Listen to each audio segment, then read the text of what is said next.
Lubchenco is not able to join us at the beginning. She had an official call, was called to duty, if you will, and she'll join us somewhere throughout the session, so look forward to her joining the group. There are 4 scientists here. One happens to be a forestry and a scientist who looks at terrestrial connections to the planet. And we have 4 ocean scientists, oceanographers, who look more at the ocean dimensions of the planet. That happens to be roughly, approximately, the proportionality of land to sea on the Earth. And so it's appropriate that we have the session that we do. And to begin, I'll just briefly introduce our speakers. Nalini Nadkarni is a professor of environmental studies at Evergreen State College. She's known as the queen of the forest canopy. She'll start us this afternoon. Following her will be someone who needs no introduction. That's Sylvia Earle, her deepness, a legend in her own time. And then following Sylvia, we'll have Edith Widder. She's the president and senior scientist of ORCA, the Ocean Research and Conservation Association. And then hopefully Administrator Lubchenco will be able to join us. So without further ado, I'd like to introduce Nalini Nadkarni from the Evergreen State College.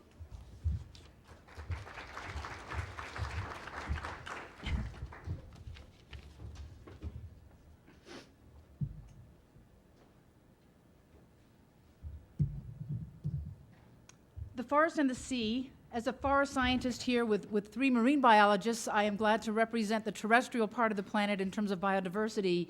And actually, in 1960, many of you might have read a book by Marston Bates called The Forest and the Sea, in which he pointed out in his first chapter that there are many similarities about the 2 ecosystems. Light and energy from the top attenuates as you move down through the column of water or of vegetation, and also the remarkable diversity, the biodiversity of these 2 systems, which we'll be discussing today. Diversity meaning the presence of many different types of things.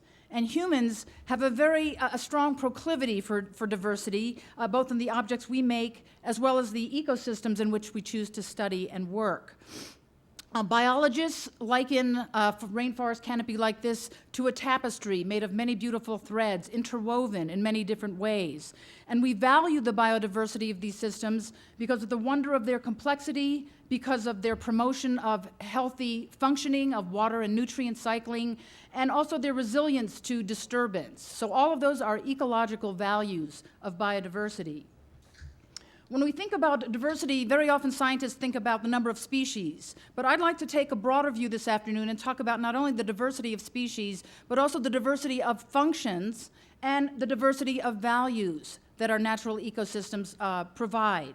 And I would like to do that and take that broader view by looking at the forest canopy, which is the part of the forest, the part of the biosphere that I have focused my work on for the last 30 years. The forest canopy is that part of the forest high above the forest floor, which fosters a huge number, a great diversity of plants and animals. To get to the forest canopy, we forest canopy researchers have evolved a number of I think very clever access mechanisms of mountain climbing techniques. We have 16 construction cranes around the world, and even hot air balloons are used to get at that very biodiverse envelope of the forest canopy. If I brought all of you up here in the audience to the forest canopy and sat you on one of these branches, I think you would immediately understand that the microenvironment of the forest canopy is very different from the forest floor. Much more sunlight, much greater wind, much greater extremes in relative humidity. And for that reason, as well as the architecture of the trees themselves, we see a tremendous diversity of species. Mammals like this 3-toed sloth, which we rarely see on the forest floor, and a whole gamut, a true diversity of birds, of reptiles, and especially of insects. We also see a tremendous diversity of plants that live on these plants in rainforest ecosystems, the so-called epiphytes, deriving support but not nutrients from their host tree. And this has been my special area of study.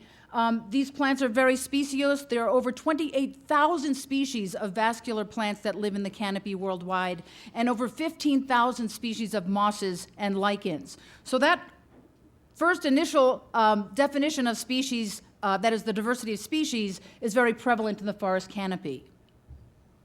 As an ecologist, I'd like to now turn to the diversity of functions, and there are many, many functions that these canopy plants and animals provide. But I'll just, in the interest of time, mention one of them, and that is the interception of water and nutrients from atmospheric sources, from rainfall and mist, that is carried out by these canopy-dwelling plants.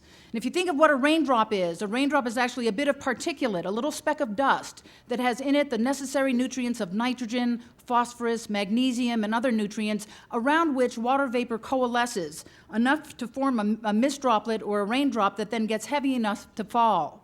Well, the biology and the physiology of these canopy-dwelling plants is such that they're very efficient at capturing and holding on to both the water and the nutrients that are contained within those rain droplets. And for that reason, these canopy-dwelling plants in cloud forests like this one in Costa Rica act very much like sponges. They actually enhance the nutrient-capturing ability of the forest as a whole. And so there's an enhancement of forest function in terms of this biodiversity. Well, because of the value of these plants, I began getting interested about 10 years ago in what happens when you disturb these canopy environments. And we carried out a number of experiments where we removed epiphytes and waited to see how long they would take to grow back. And we had at first thought that it would take a year or two because it's just so lush in these tropical rainforests. But as it turns out, our experiments show that it takes 20 to 30 years for these plants to regenerate. So they're actually very vulnerable to disturbance, even at this small scale. Of course, there are human threats going on in the tropics and other rainforests at a much larger spatial scale, activities such as forest removal, forest harvesting, forest fragmentation, and those can also negatively affect the canopy components of these forests. Our most recent experiments have involved trying to understand the potential effects of global climate change on these canopy-dwelling plants. And what we have learned so far is because these plants are dependent on these atmospheric sources for their water and their nutrients, that they are the most vulnerable in terms of other rainforest plants to changes in global climate. Well, given the high diversity of species and of functions and of values then, the next thing I began thinking about is, well, what are the audience that have these values, and what actions might I as a scientist take, and ask other people what other actions might they take as well. So in 1996, I formed a nonprofit group called the International Canopy Network. We have a citations collection. We do consulting to the media to try to spread the word on how important these canopy-dwelling plants and animals are. But the products that we produce, things like news articles, magazine articles, documentary films, National Geographic specials, I realized after a while we're really going to a specific audience. Those audiences like you here at Aspen who are already convinced of the importance of forest ecosystems and of biodiversity. And I began thinking about what about the values of people who are brought up in a place like this, who don't have access, who don't automatically think about the forest and its many values as something important.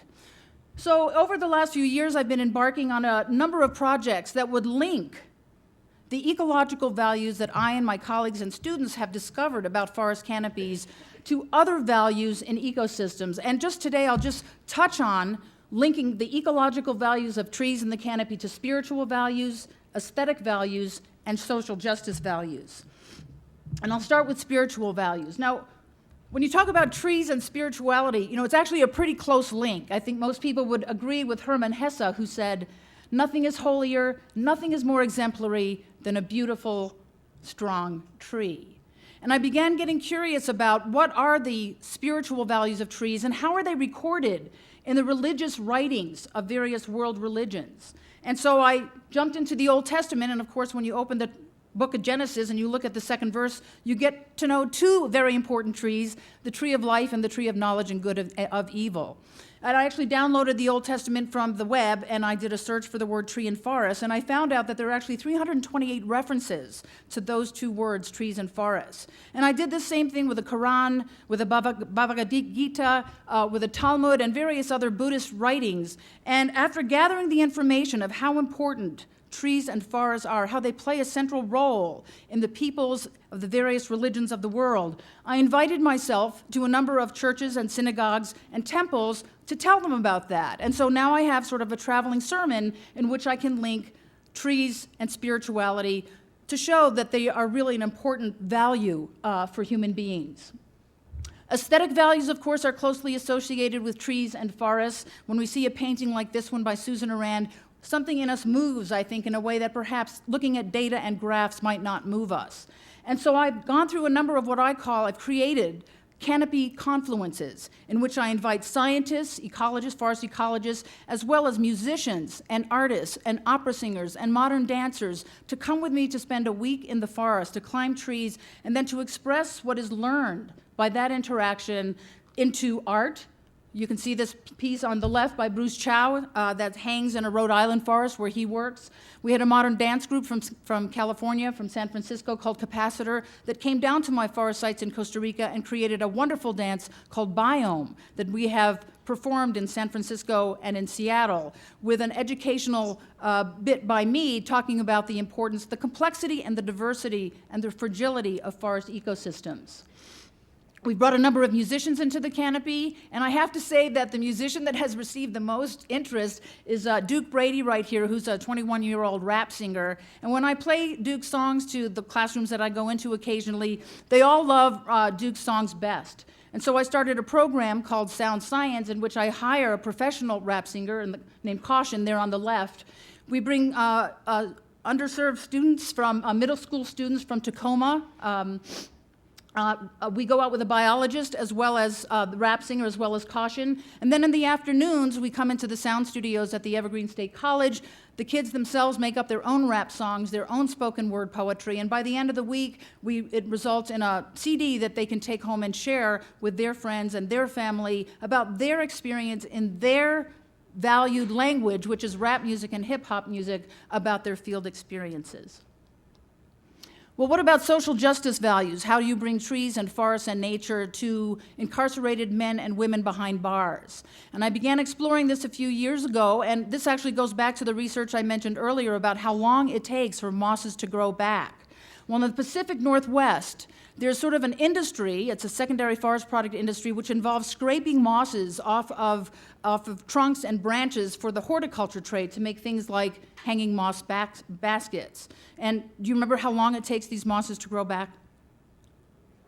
20 to 30 years. So this is obviously not a sustainable industry. And it seemed to me that perhaps learning how to grow mosses horticulturally would be a good way to bring down the collection of mosses and thereby reduce pressure, ecological pressure on our old growth forests.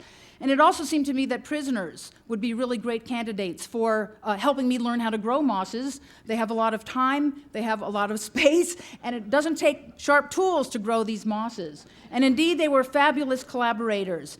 We learned a great deal about growing mosses and about helping us move forward into relieving that trade of illegally collected mosses.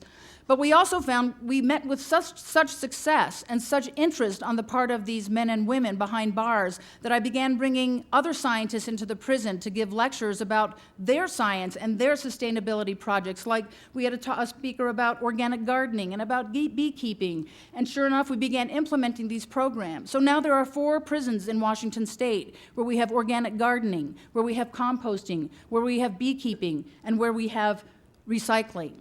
And to me, as a scientist, even more interestingly and more fundamentally important is that we have also brought in a number of conservation and research projects. These are, one inmate here on your right is helping to grow 400,000 plugs of endangered prairie plants that are going to be used in restoration projects for the tiny relic remaining patches of prairies in the South Sound area. We also have one prison where we're raising the endangered Oregon spotted frog, which is also an endangered species in the Puget Sound lowlands. So what we have been able to find then is that those people who you would think, that audience that you would think have values are the opposite from conservation, have in fact become in some ways the closest to us as conservationists and biologists and are helping us bring back the many species to reweave that tapestry of biodiversity in our ecosystems. Another action I have taken and that I've begun now and I'm looking forward to continuing and expanding is called the Research Ambassador Program, in which I'm trying to train and guide other researchers, other biologists who are working in other kinds of ecosystems to do this kind of outreach to sort of unpredicted strange bedfellows as partners. What I have found and what I'm going to try to pass on to these biologists is that, in fact, this extreme value, the ecological values of biodiversity can be met by these audiences and these collaborators that one would not expect when thinking about biology and restoration ecology. And so I'd like to close with a little piece by Rabindranath Tagore, an Indian poet, who said that the tapestry of life's story is woven with the threads of life's ties, ever breaking and joining. And so I'm very glad to be here with this panel and to be glad to be here in Aspen at this time and place, an exchange of ideas, to recognize that it is not only us, meaning we privileged people who have the ability to enjoy nature right outside our door, but there are many other audiences with other kinds of values that can also be linked to this rich tapestry of life. Thank you very much.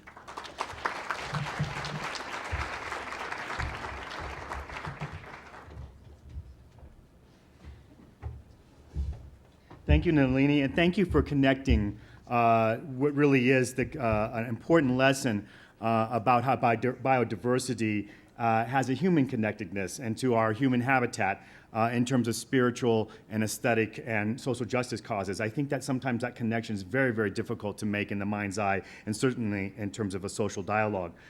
Here's, again, someone who does not need an introduction. I welcome you, please, Dr. Sylvia Earle.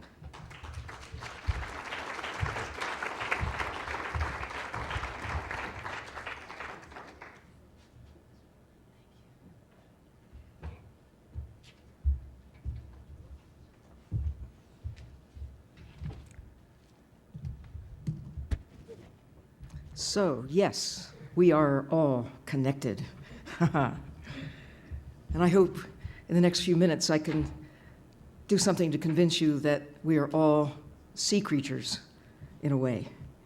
Not just the obvious ones, the fish, the whales, the coral reefs, the kelp forests and such, but every living thing is dependent on the existence of the blue part of the planet. After all, no blue, no green. Where would we be without water? And most of it is ocean. 97% of Earth's water is out there in the ocean. The 3% that remains, you probably know, it's mostly frozen at the poles for now. 97% is currently locked as polar ice. So, how many creatures live in this ocean planet? We don't know. Nobody knows right now. This is the year of biodiversity. Scientists all over the planet have been beavering away, trying to mine the museums, actually conducting expeditions. The Census of Marine Life, a 10-year program of looking at the ocean, trying to figure out how many of what kind of creatures live where in the blue part of the planet.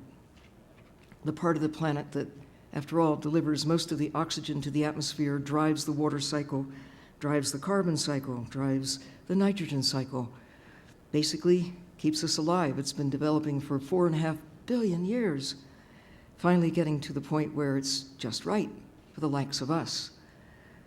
But now, curiously, vulnerable to us. This is a critical point in history.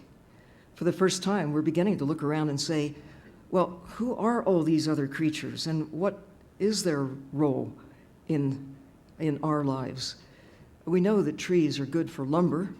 We know that we can produce fruit. We know that plants have a variety of services for us, but what about the ocean? And what about the diversity of insects and all the other things? What good are they anyway? Well, perhaps for the first time, we're beginning to have answers to those questions. Answers such as these are as what Otto Leopold some years ago referred to as the nuts, the bolts, the cogs, the wheels that hold the planet together. Without them, we can't exist. And it isn't just because we need food, it isn't just because we need fiber, it isn't just because we need the beauty they provide. It is that they provide our life support system. Earth with all its water, Earth with all its rocks, without life, would not be a hospitable place for us. Think about Mars. I think we will populate Mars someday with some of us, but probably not 7 billion of us, probably not even a cool million, even to set up for a dozen people a life support system on that less friendly part of the solar system of the universe is going to be a pretty big deal.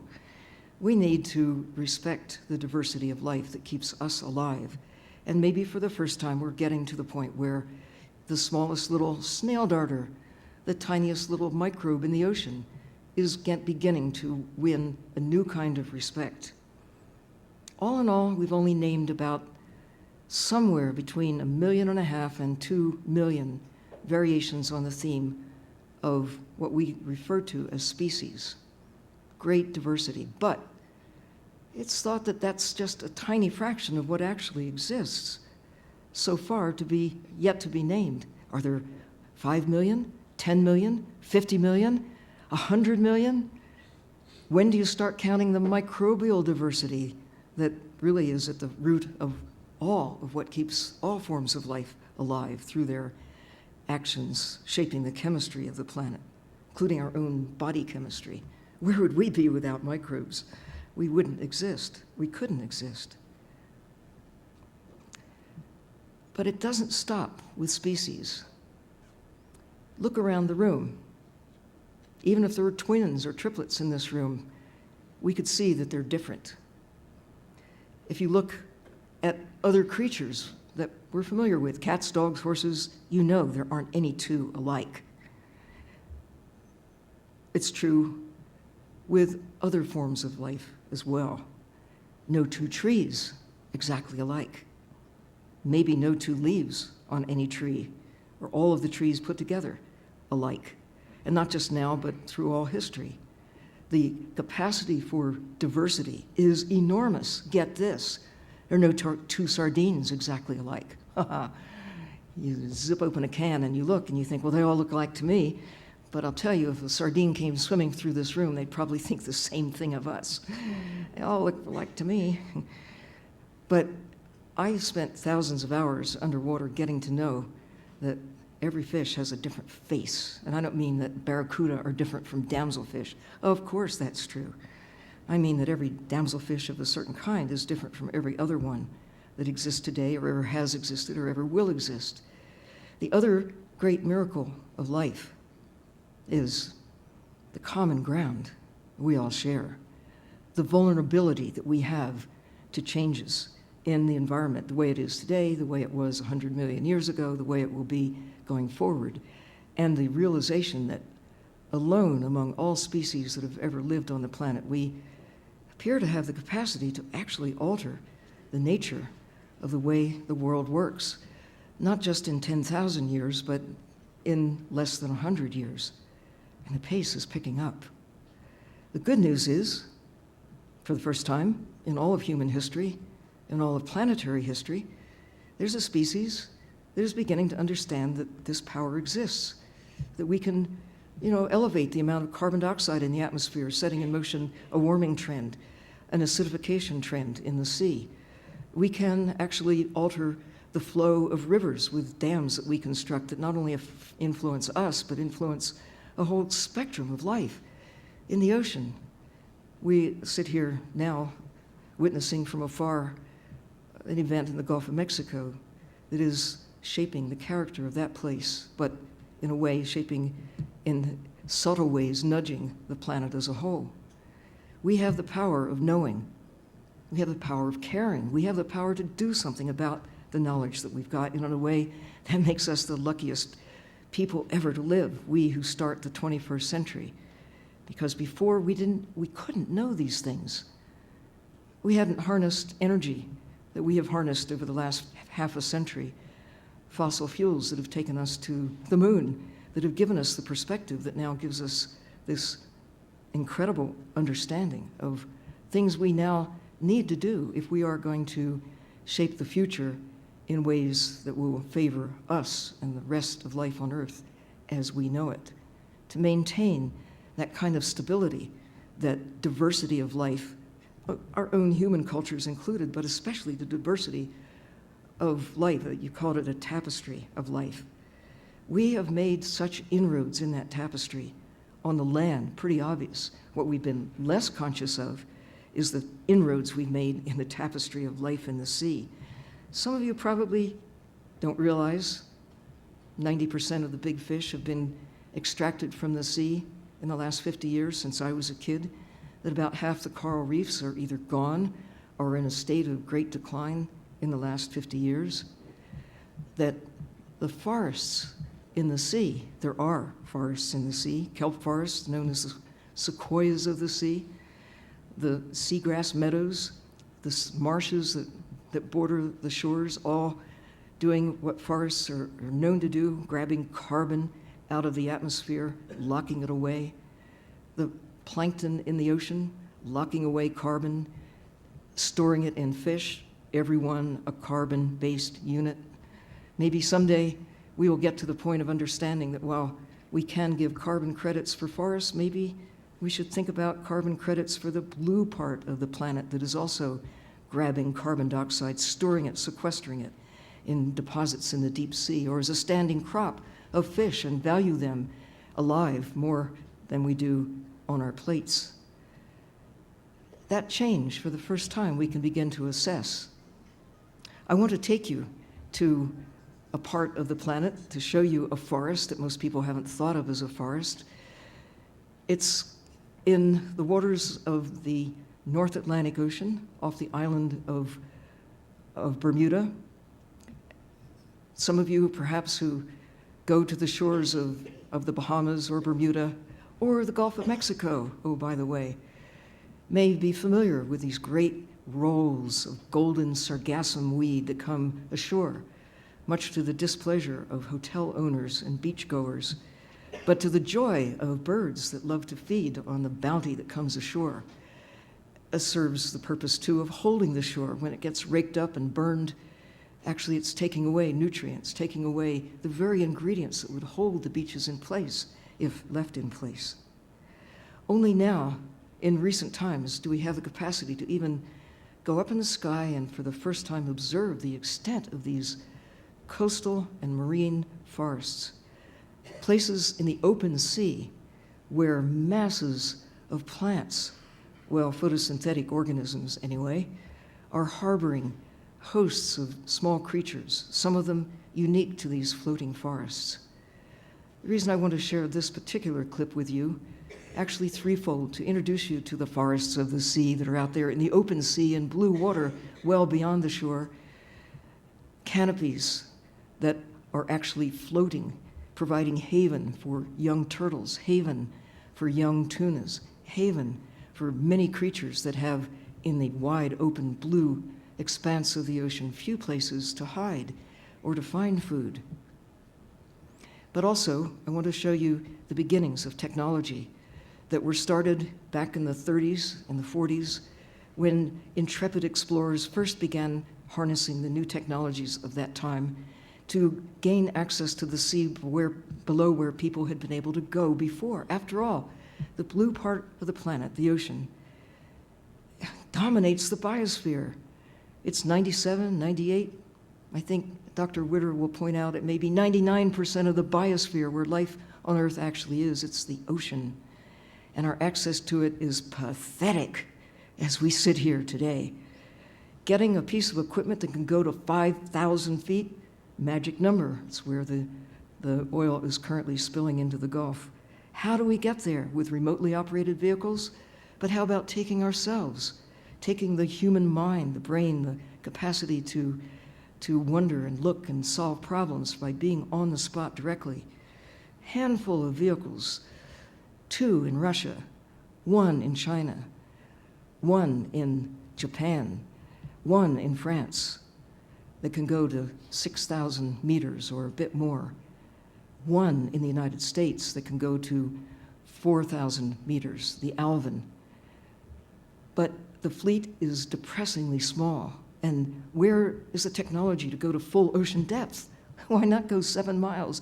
I flew 7 miles in the sky getting here. So many of the rest of you did too, eating lunch and watching films and sleeping a bit. But to go 7 miles underwater, it's only been done once by people, and just a few times with remotely operated systems, tantalizing glimpses of what is in the greatest depth of the ocean. Where are we now at this point in history, getting to know this part of the solar system, this blessed blue planet?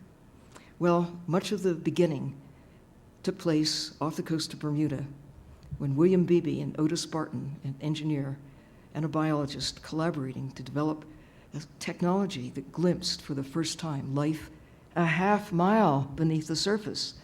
We're still kind of scrabbling to get as much as half a mile beneath the surface, let alone to go to a mile or 5 miles or 7 miles. So wake up, 21st century. We not only should be reaching for the stars, let's reach for the starfish as well.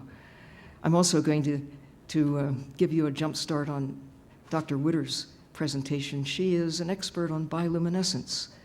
This little video clip will take you where she goes, where I have the privilege of going sometimes, and where I hope maybe someday with a Hertz Rent-A-Sub or with, I don't know, something you can devise yourself to go out and explore the ocean on your own, the way we can explore the forests and the hills. Could we have that little clip, please? You can find this on Google Earth, the ocean, by the way, in Google Earth. Formed by the Gulf Stream, one of the world's largest and swiftest ocean currents. Humpback whales pass through these waters each year, migrating. Turn out the lights if we could. These waters are also known to legions of luminous deep-sea creatures and intrepid undersea explorers. In the 1930s, zoologist William Beebe and engineer Otis Barton descended 1,000 meters into the depths around Bermuda for the first view of life in a place the sunlight never reaches. Beebe compared what he saw to naked space itself, out far beyond atmosphere, between the stars, where the blackness of space, the shining planets, comets, suns, and stars must really be closely akin to the world of life as it appears to the eyes of an all-human being in the open ocean, 1/2 mile down. For Beebe and Barton, the comets, suns, and stars were living creatures reflecting rainbows of iridescence, or flashing, sparkling, and glowing with their own living light. Fireflies and glowworms are famous light makers on the land, but in the deep sea, about 90% of the creatures, jellies, Fish, bacteria, shrimp, squids, and many others have some form of bioluminescence to signal one another. Scientists say these bursts of starry light may be the most common form of communication on the planet. In the open sea, jellies are also among the most abundant forms of life. The Gulf Stream current can carry these oddly beautiful drifters along at about 160 kilometers a day. Buffered by the Gulf Stream is a magically quiet, gently rotating mass of sargassum weed that expands over more than 5 million square kilometers of open waters. Isolated by walls of fast-moving currents between Bermuda and Puerto Rico, the Sargasso Sea holds a liquid jungle of creatures which have evolved over the ages to exist in floating forests of golden brown sargassum. Within its leafy, sunlit masses are camouflaged such creatures as loggerhead turtles, filefish, sea hares, and the speckled brown sargasso crab. For scientists, it's a living laboratory, strategically located in the open sea. For creatures that live in the undersea caves, among the reefs, and in the great depths below, Bermuda is simply home.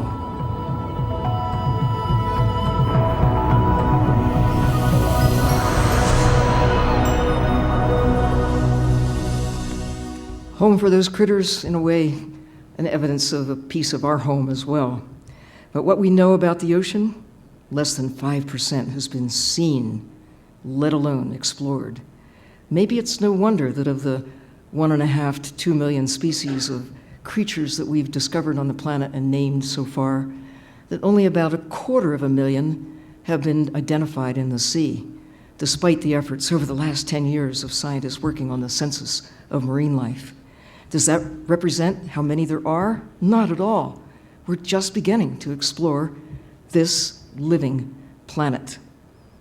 At the same time that we're losing more, we are, or learning more about it, we are losing more. So much so that last year, when Ed Wilson celebrated his 80th birthday, Ed Wilson, sometimes regarded as the father of biodiversity science, remarked that in his lifetime, he'd seen what we are doing to the planet is causing us to perhaps let nature slip through our fingers, our life support system slip through our fingers, that we, along with the rest of nature, may slip through our fingers unless we take care of the natural systems that take care of us. Thank you.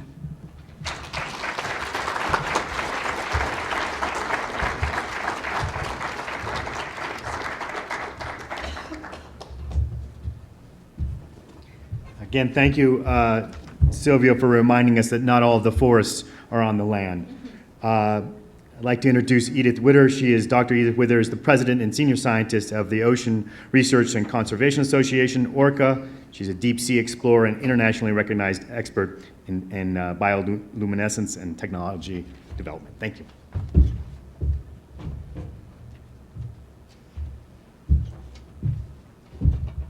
Well, thank you. It's a pleasure to be here. The beautiful pictures that Sylvia and Nalini showed us, I think we all know instinctively when we look at them that that is a rich, healthy environment, and we recognize it because it is so biodiverse. So biodiversity is actually a measure of health. That's one way to think about it and one way to think about how important it is. So I want to follow up on a couple of themes that Sylvia brought up. And the first is how little we actually know about the biodiversity in the ocean and why that is. And then a theme that she has raised many times in the fact that we are actually destroying it before we even know what's in it.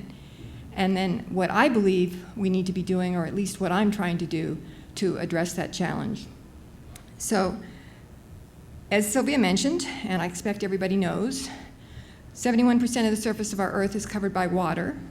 That was the reference at the beginning of the 3-to-1 ratio of the scientists here today. But as Sylvia mentioned, that's just surface area.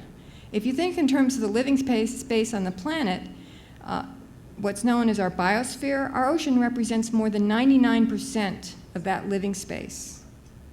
We just live on a few little dry islands that we call continents, surrounded by this vast watery world that we really know surprisingly little about. Now, one reason we know so little about it is its inhospitableness to human exploration, which Sylvia touched on. A lot of what we know about what lives in the ocean is dependent on going on little ships like this and bouncing around in the waves, which is a real problem if you're somebody like my husband who gets seasick if there's a heavy dew on the lawn, and dragging nets behind those ships in order to bring the animals up into our world where we're comfortable, but unfortunately they're not. But it does give us some measure of what lives in the ocean. But clearly, if you want to know about life in the ocean, it's far better if you go to it than you try to bring it to you. So, as Sylvia mentioned, William Beebe led the charge. And since then, we have developed a variety of platforms, human-occupied vehicles like the Johnson Sealing submersible, remote-operated vehicles, and they've provided new insights into the nature of biodiversity in the ocean. In fact, their use immediately opened up an entire new system that we were completely unaware of, which is the jelly plankton. Our nets had been destroying the jelly plankton that just came up as mesh. We had no idea how fabulously beautiful and abundant these organisms were and how important they were to the ecosystems. So how many other things are we missing in the ocean because of our sampling techniques? This is a cartoon that was done by a graduate student, Liz White, and shows the Johnson Sealing submersible. And in the beams of light of the submersible, she's drawn these three pathetic little creatures labeled blind, stupid, and old. And then outside of the beams of light, beyond our vision, is all the true biodiversity that we would really like to see. And I think any of us that have explored in submersibles have had that feeling, you know, how much is there out there beyond the range of our lights that's looking at us, but we can't see them? And it was a frustration of mine for a long time, and actually led to the development of this system, which is called the Eye in the Sea, This first version was kind of a kludge job because I needed a proof of concept before I could get any real funding for it. But the idea was to put a camera on the bottom of the ocean. Plenty of people had done that. But I wanted a camera that was invisible to the animals.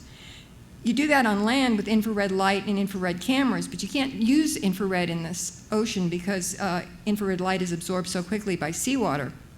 So we messed around with a bunch of different wavelengths, trying to find the perfect band of light that would allow us to see the animals and them not to see us.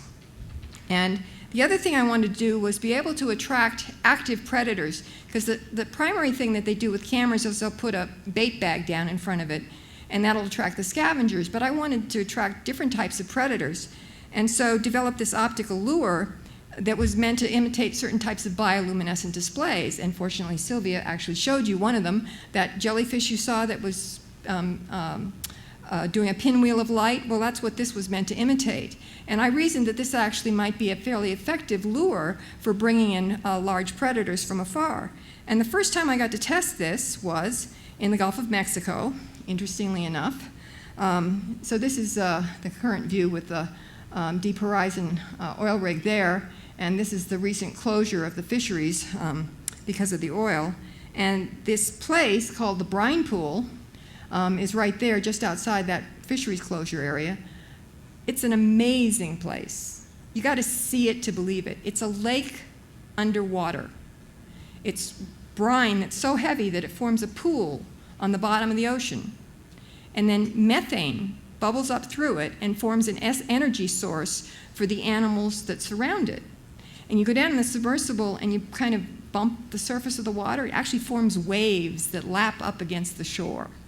Very, very cool. You got to keep reminding yourself that you're underwater looking at a lake underwater.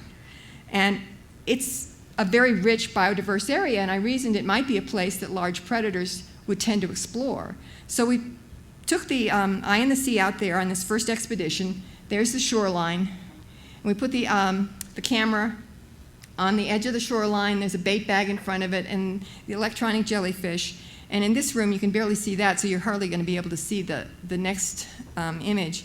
But this is a little video clip of some of the first footage we got. And we had a really crummy camera. It's a black and white camera and kind of grainy. So what you're seeing there is a fish swimming towards the camera. And I know nobody here is going to get excited about that, but this is the kind of thing scientists go crazy over. Because I had my window into the deep sea. I was looking for the first time at animals that weren't being disturbed by my presence. And I had about 4 hours of data like this, and I thought I was happy as I could be. I was wrong, because 4 hours into the deployment, we had programmed the electronic jellyfish to come on for the first time with that pinwheel display. 86 seconds after we turned it on for the first time, we recorded this. This is a squid over 6 feet long that is so new to science it cannot be placed in any known scientific family. I could not have asked for a better proof of concept. On the basis of this, I went back to the National Science Foundation, said, this is what we'll discover, and I got funding to do it right. So we've now developed 2 new versions of the Eye in the Sea. The first was the world's first deep sea webcam, which was cabled off of the Monterey for the past year. And the other is a new version that's going to be finished in about a month. That's a much more compact version that's going to be easier to deploy. So how many other things are we missing down there? Well, I wanted to show you one other place that we've explored very near the Deep Horizon site. This is an incredible place, just an amazing place called Viosca Knoll. It's only 38 miles north of the oil spill site. And I hate to think what may be happening there right now. These are images from NOAA, and it's one of the most biodiverse places I've ever visited on the planet. It's a Garden of Eden. That's a picture that I took. And it's just absolutely breathtakingly beautiful. Now, before the oil spill, my primary concern was this. This is trawling off the coast of Louisiana. These are shrimp and bottom fish trawlers, and what they do is when they go out to do a haul of shrimp, they will drag their nets across the bottom of the ocean. They have big rollers in front of them, and the rollers cause the shrimp or the fish to jump up into the net, and that's how they catch them. But when they do those rollers, what they do is they take a Garden of Eden like this and they turn it into a wasteland like that. This is going on all the time. It's horrendous, and it's completely unsustainable. Many of these areas won't recover for hundreds of years. There was one place I was diving in the Bahamas a year and a half ago where there were a type of golden coral that's thousands of years old. So they could wipe out for one hull of shrimp something that was alive in the Dark Ages. Now, besides the destruction of habitat of the bottom, we're also destroying another major habitat, and that's clean water. Water is habitat, and we're messing with it at our own risk. Dead zones, like the one at the base of the Mississippi River, now the size of the state of Connecticut. Nothing can live there. This is a consequence of the fertilizer and pesticides coming down from agriculture down the Mississippi. And causing, besides dead zones, we've got fish kills from red tides, and then we've got animals showing up with tumors and diseases. These are from my own backyard. These are dolphins in the Indian River Lagoon, pictures taken by Greg Bossert's group, and he discovered that these dolphins are so riddled with mercury. This is mercury poisoning. It's like they have AIDS. They're so, their immune systems are so depressed that they are susceptible to things like this lobomycosis, which is actually a fungal infection that humans could get. So why can't we have clean water? Our skies used to be incredibly polluted. It used to be so bad you could cut it with a knife. Then we got a Clean Air Act, and we did a pretty good job of cleaning up our air. Well, we happen to have a Clean Water Act. It was put into place about the same time, but it's not doing as good a job. Well, why is that? The reason is because of non-point source pollution. This is pollution that is much harder to stop than a factory that's got a pipe running out into the waterway, and you can actually track it to its source. This is pollution that runs off our croplands, nutrients, pesticides, animal feedlots where you've got animal waste products, deforestation, so you've got sediment running into our waterways, a toxic cocktail that runs off of our roads and parking lots, mostly hydrocarbons after any rainstorm, fertilizer from our lawns, leaky septic systems, you name it. The way we're dealing with this is hand sampling. This is the primary way that we're trying to enforce the Clean Water Act, and it's completely useless. If you come back with a hand sample and say, wow, there is something really nasty in this water, okay, did you take it here or did you take it there? Was it an incoming tide or an outgoing tide? It's completely useless measurement unless you can put it in context. Water's always on the move.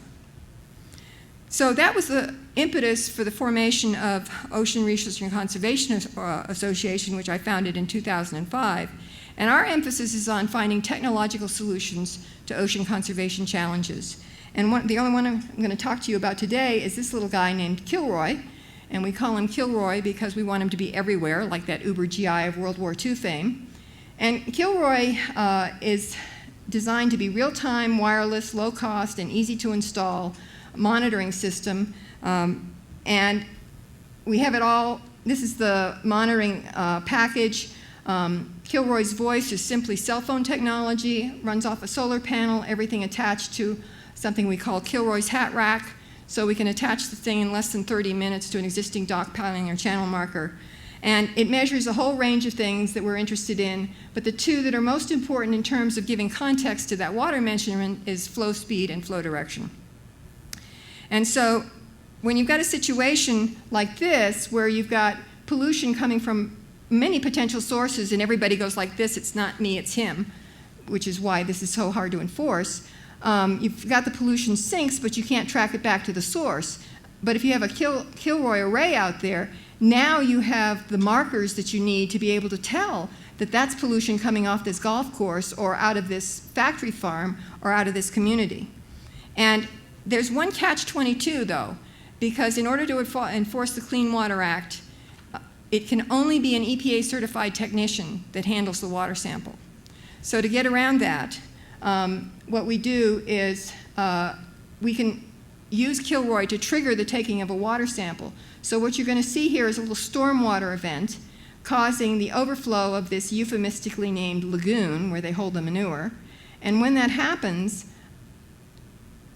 the Kilroy array will see a turbidity event and trigger the taking of a water sample. It will then send a message to our cell phones telling us that it took that turbidity, water sample, and now we can call the EPA certified lab to come and take the water sample and now enforce the Clean Water Act so that we can have the clean water that we need. Now, in terms of the oil spill, this actually has applications for that. Because we've designed it so it can control other instruments like the water sample, it can also control other people's sensors. So we're testing hydrocarbon sensors that can be used to detect petroleum in the water. And we have one out right now. And the idea would be then to be able to have an early warning system, because I'm from the east coast of Florida, and so we're very concerned about this particular mathematical model showing the oil eventually coming around the tip of Florida and up the east coast. Well, right here is the Indian River Lagoon, which is the most biologically diverse estuary in the United States. It's a critical fishery for huge numbers of offshore animals. In fact, I think the statistic is that of the primary fisheries fish, 75% of them spend some portion of their life cycle in critical estuaries like the Indian River Lagoon. And so the early warning from the Kilroy system, we're hoping, will allow us to be able to know what form the oil is coming in and then act to be able to keep it out of the estuaries, which we think is absolutely critical. And then we report the data in as user-friendly a fashion as possible in order to make it available to the public. Each arrow is a Kilroy pointing in the direction of the flow with the length of the arrow proportional to the flow, and gauges so that when you mouse over an arrow, you can determine what the different parameters are. If we want to protect ourselves, we need to protect the biodiversity of our planet. This is the life support system for our planet. The analogy has often been made of Earth as a spaceship. That is, in fact, what we are. We are on a spaceship. In any sensible situation where you were going to take a long trip into space and you were on a spaceship, the first thing you would want to know is about the health of your life support systems. And you would be monitoring them as though your life depended on it. It does. Thank you.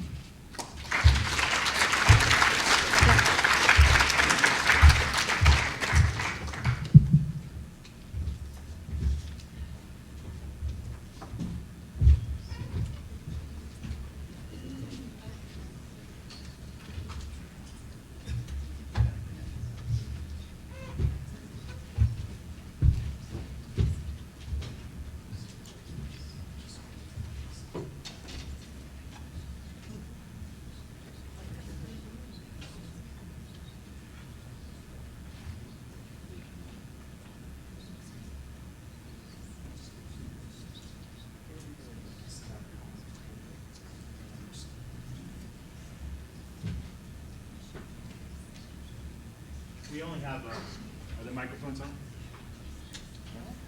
No? There we go.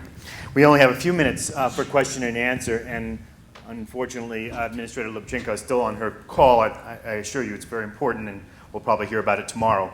But I want to ask an opening question for the panelists here.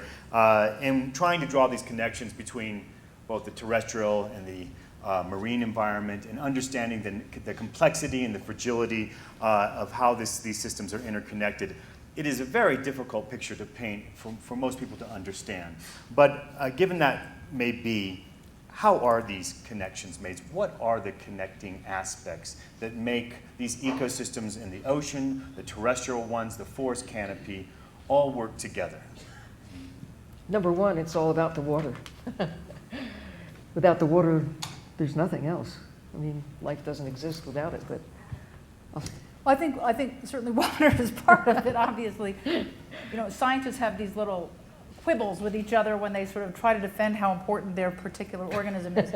But coming from the Pacific Northwest, where I live, salmon is such an important part of the cultural, the biological, and the sort of human part of the day-to-day and what we do. It's part of the health of our ecosystem.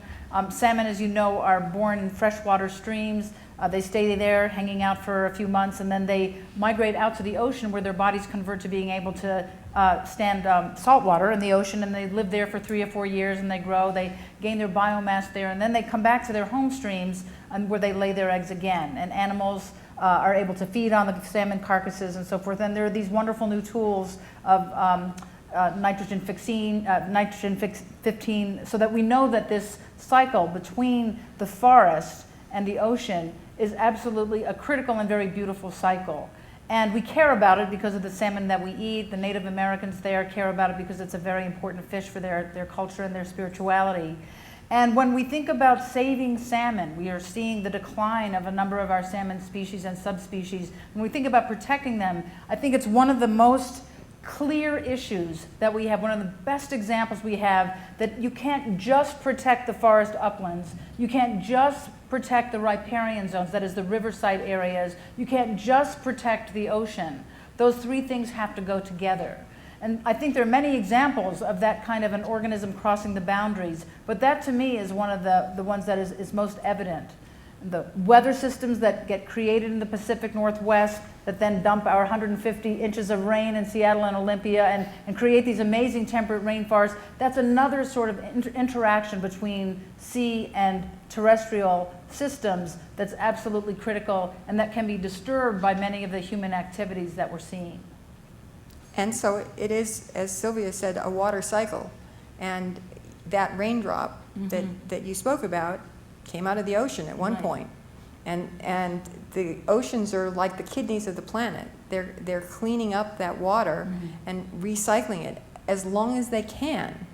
But you know, we can keep pushing these ecosystems a little harder and a little harder, and it's like pushing on a light switch. And you keep pushing and pushing and pushing, and then suddenly it flips over into another state. And that other state is a stable state, but it's not a biodiverse state. It's a dead zone where the only thing that can survive are maybe bacteria and jellyfish. It's very low biodiversity, and it's not healthy. It's that sense of our support systems becoming increasingly unhealthy, and that we need to be doing everything we can to reverse that trend. But you know, oh, I'm sorry, go ahead, Sylvia. Just there's another big connection, and that is our connection with the past. That we take the world as we know it as if this is the way it's always been, a place hospitable for us. But if you could zing back 500 million years, it'd be a little hard for humans to survive. And I don't mean because there might be creatures that would be fond of eating us. This would be prior to dinosaurs. I mean, go back 200 million years for that.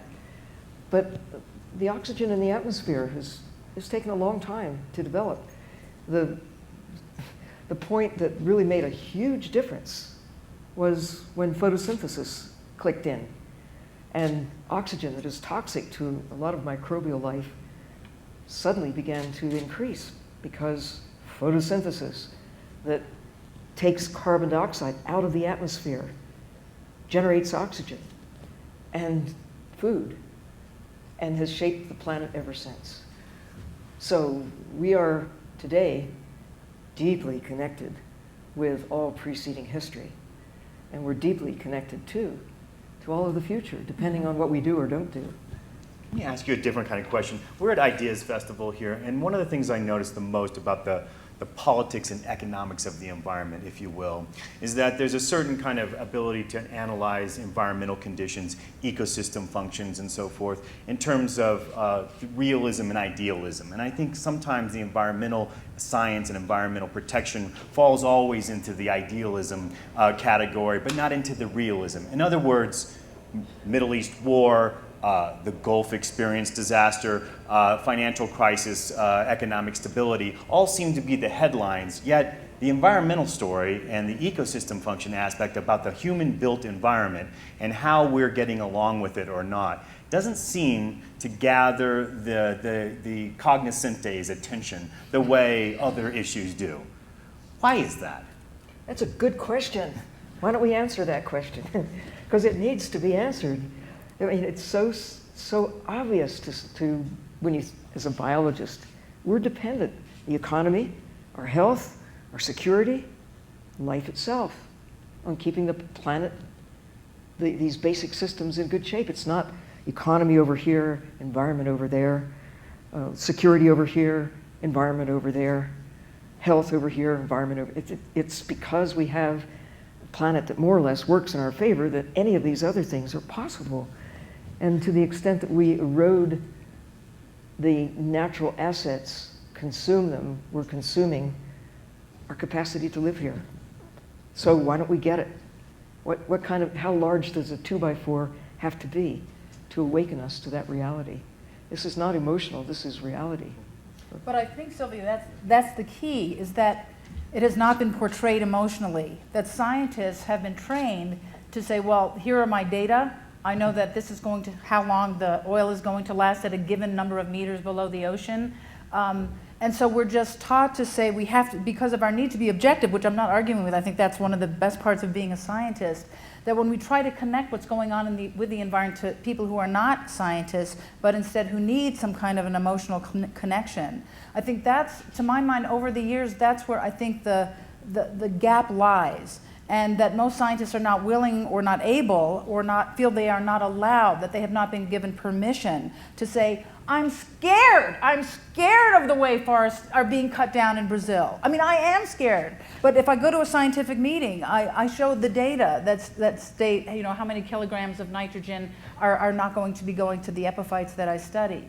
So I think that either there have to be permissions given to scientists to express that, or there have to be pathways, efficient pathways by which a scientist like Edie can contract with an artist or a comedian or a toy seller or a business person or a financial person to make those messages come out either with emotion or with impact somehow that go beyond the science. Not to lose the science, because the science, I believe, has to be at the core.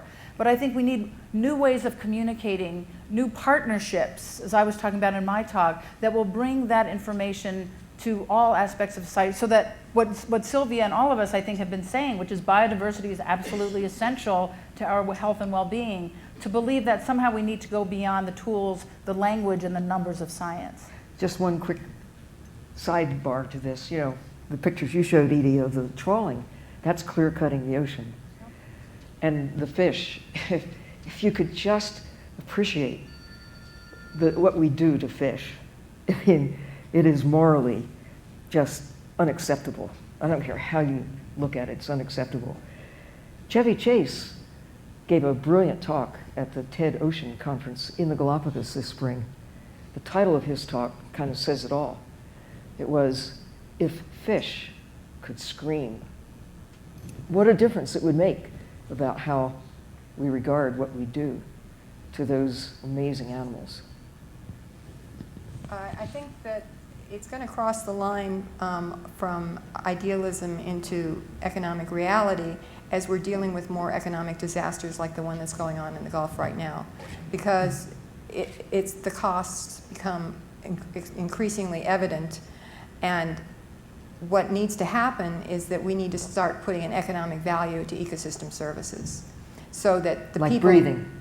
Exactly, but so that the people that are using those services to make money are paying the true value of those services, because they're withdrawing something that's completely unsustainable from the earth, the oil, and they're damaging the ecosystem as they're doing it, and they're not paying the true value, and this is becoming more and more evident, and as our population continues to burden these ecosystems further and further, it's going to become more evident.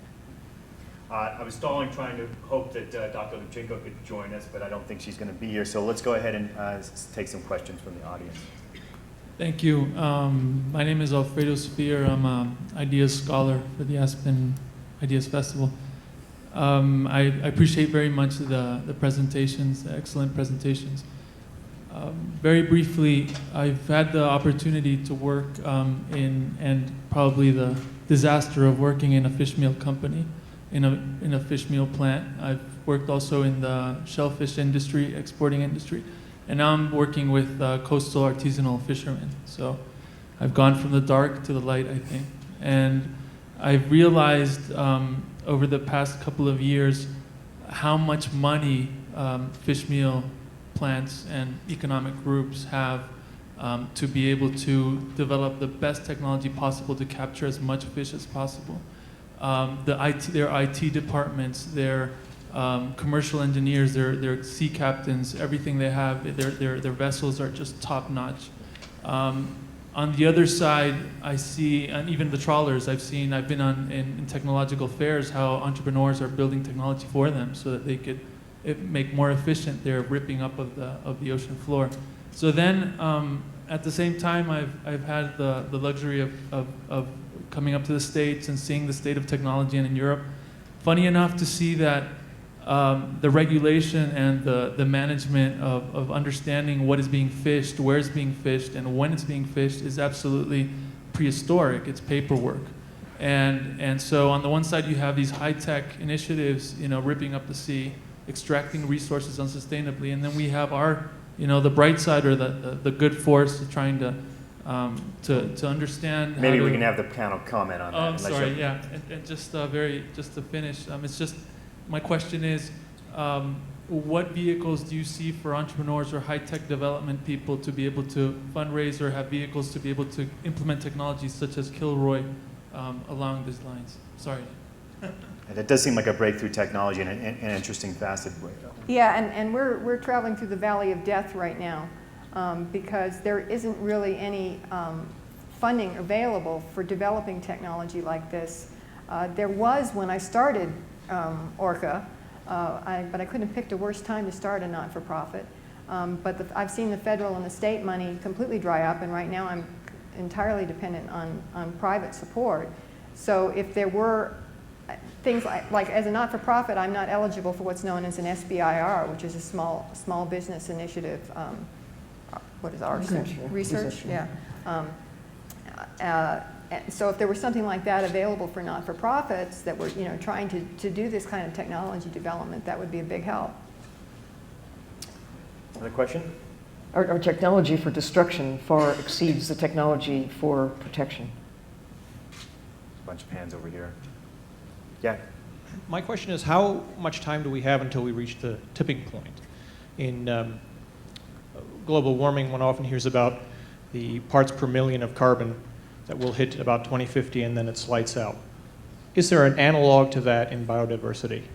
There's at least one in the ocean with acidification. Well, you can just follow the trends. There is no clear answer, but the general perception is the next decade is probably the most important decade, and the next 10 years may be the most important in the next 10,000 or 10 million, or however far you want to extend it, because we are at points where, if you follow the trends with coral reefs, we've lost about half on the average globally, more in some places than others, in 50 years. What will it be in another 50 years with a combination of acidification, global warming, the heavy fishing pressure, the trawling and dynamiting and so on? But do you want to have coral reefs or not? So tipping points are on the edge. 90% of the big fish, the tunas, the swordfish, the sharks, groupers, snappers, they're essentially on the edge already. So that's in 50 years. Another 50? It won't take 50 to get rid of the last 10%. I mean, the bluefin tuna, when I was chief scientist of NOAA in the early 90s, a piece of paper came across my desk saying that in the North Atlantic, 90% of the tunas, the bluefins, were already gone. And this is now 20 years later, and we're still killing bluefin tuna. I mean, how much is it going to take to get rid of all of them? I mean, is that our job? No. I mean, our goal should be, if we're going to take them sustainably, but we're not doing that. and across the board, you know. You look at the CO2 levels. There are tipping points on the horizon. It'll happen in our lifetime that we'll see dramatic change unless we use this power that we've got and wake up and turn things around, protect the diversity, and thus protect ourselves. Edie? This is James here. Okay. Oh, Jane. No, Yeah. please come join us. You'll have the last word. And the first word. After having heard none of it. Well, let me start a question. This will probably be our last question. But in light of this, and this kind of discussion always has this kind of downer effect on people. What is it that makes you hopeful? What is it that makes you hopeful? Now we know. We didn't know 50 years ago when some of these dastardly processes were begun. I mean, the capacity to understand and the capacity to act is what gives me great cause for hope. But so does Jane Lubchenco give me great cause for hope. How's that for an entrance? My sincere apologies for missing all the wonderful things you all said, but I'm delighted to be here nonetheless. I think it is time for a mixed message, if you will, one of urgency as well as one of hope. And the hopefulness comes in the greater awareness that we have, the new tools that we have to share information, to visualize what's happening, not just at the surface, but beneath the surface. The passion of youth that are interested in getting on with things and solving problems. The greater interest on the part of many sort of new interested parties, from the private sector to faith-based communities. More and more, I think there is interest in solutions. And what I see at NOAA is greater and greater interest on the part of local communities in taking care of their backyards, the places that they care about, the species that they know. And this is, I think, a bottoms-up movement that is going to be getting stronger and stronger. And what we need to do at the top is enable that, help it thrive, provide information so that people can make decisions that are based on sound information, not just lots of supposition or assertions, and get out of the way, if you will. Can I ask you a question? I know that you're probably steeped in this, but what is the scenario for looking out now, maybe over the next 2 or 3 years, for the restoration and the rehabilitation of the Gulf and the ecosystem functions that we're operating there? We're challenged already, but now have met with this next episode, if you will.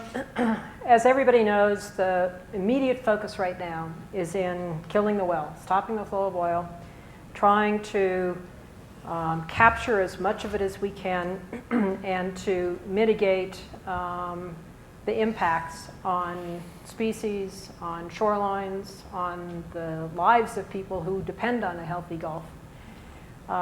And that's the primary effort now. We're beginning to see a segue into the longer term restoration. But that's going to take decades to really bring that system back to a healthy state, in part because it was challenged by so many things before this disaster hit. From nitrogen pollution coming down the Mississippi River, triggering the dead zone in the Gulf, to managing the Mississippi River only for flood control and navigation purposes, not for maintaining or restoring the coastal wetlands that provide really critical services to the people and the systems, from habitats for many species to what the folks in New Orleans have come to call acting as speed bumps for hurricanes, absorbing the power of the storms, and on and on. You know, those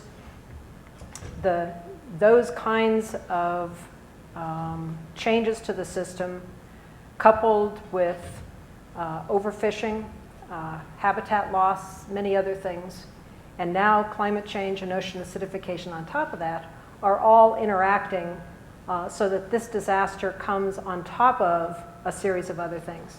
So there's no one silver bullet here. We need to take more holistic approaches in bringing this system and other ocean systems back to a healthy state. It's not impossible, but it will require thinking differently and doing things differently.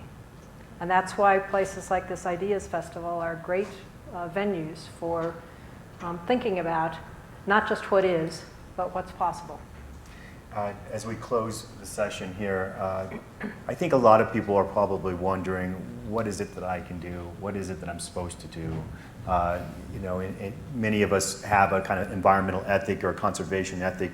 We try to incorporate that in our daily lives. But when something like this happens, it seems to overwhelm those efforts. Have you been able to respond to that when asked by the public, if you will? Well, I think one of the intense frustrations that everybody has with this spill is the lack of something that individuals can do that will make an immediate difference. And I think what's important for people to understand is they can actually do a lot of things that will make a difference, not necessarily to the immediate Gulf crisis, but to lessening our own impact on the planet, if you will. And those are very everyday things that are lifestyle, but it's also working toward change in terms of elected representatives. It's being better informed. It is contributing to causes that are doing the kinds of things that will make a difference, raising awareness, and holding our elected officials accountable. I mean, there are a whole lot of things that people can do, and I think there are lots of websites that describe a lot of the personal changes that people can do. Thank you, Administrator Lubchenco, and thank you, panel, Sylvia, David. Earle, Nalini, and Edith. Thank you very much. Please give me a round of applause for our panel. Thank you. So sorry.